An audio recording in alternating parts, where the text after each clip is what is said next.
আজ 1 আগস্ট, আর এই 2027 সালে জনগণনার কাজ আজ থেকে স্বঘোষণার অর্থাৎ নিজেরাই করতে পারবে সেই কাজের শুভ সূচনা হয়েছে।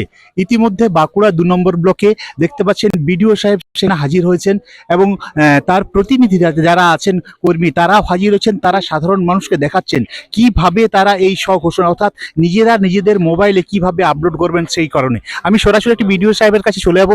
স্যার, মূলত আজকের এই কর্মসূচি কিভাবে সাধারণ মানুষকে অবগত করছেন? আমরা প্রত্যেকটা গ্রাম পঞ্চায়েত এলাকার বুথে বুথে গ্রামে গ্রামে আমাদের টিম যাচ্ছে, অঙ্গনওয়াড়ি ওয়ার্কাররা যাচ্ছেন, আশারা আছেন, ভিএসটিভিসিটি আছেন, তাছাড়া সেলফ হেল্প গ্রুপে যে মেয়েরা আছে যারা আইটি শেয়ার পেয়েছে তারা সবাই গ্রামে যাচ্ছে। তাদের পাড়াটুকুর লোকজনকে তারা বোঝাচ্ছে কীভাবে সেলফ ইনফরমেশন করতে হয়। তাদের অ্যান্ড্রয়েড ফোন আছে, আর যাদের অ্যান্ড্রয়েড ফোন নেই তাদেরকে নিজেদের ফোন থেকে তাদের সেলফ ইনফরমেশন করানোর উদ্যোগ নেওয়া হয়েছে।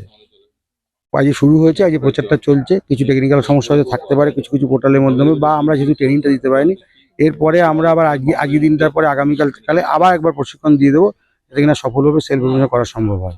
সাধারণ মানুষের খুব উৎসাহ, তারা চাইছেন একটা নতুন জিনিস। এই জেনারেশনে যারা আছে তাদের অনেকেই 2011 সেন্সাস মনে নেই, আর এই অ্যাপ নিয়ে সেন্সাস নেই। তারা নতুন জিনিস উদ্যমী হয়েছেন, বুঝতে শিখেছেন, তারা চাইছেন নিজেদের জনগণনা নিজেরাই করবেন। ভালো, আমাদের উপকার হলো, আমরা হাতে কলমে কাজটা শিখে নিলাম। এতে আমাদের অনেকটাই আগিয়ে রইলাম, কাজটা আগিয়ে রইলাম। এই বলবো স্যারকে অনেক ধন্যবাদ আমাদেরকে এই কাজ শেখানোর জন্য হাতে কলমে। ভালো উদ্যোগ। হ্যাঁ, বোঝার ক্ষেত্রে কোনো সমস্যা হচ্ছে না, স্যার তো আমাদের হাতে কলমে দেখিয়ে দিচ্ছেন, অসুবিধা কিছু হচ্ছে না। আপনারা আপলোড করছেন? আপলোড করছি।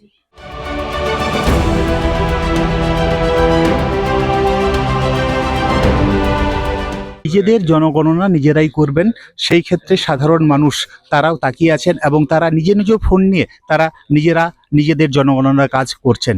বাঁকুড়া থেকে মনোজ কর্মকার, এই সময় লাইভ।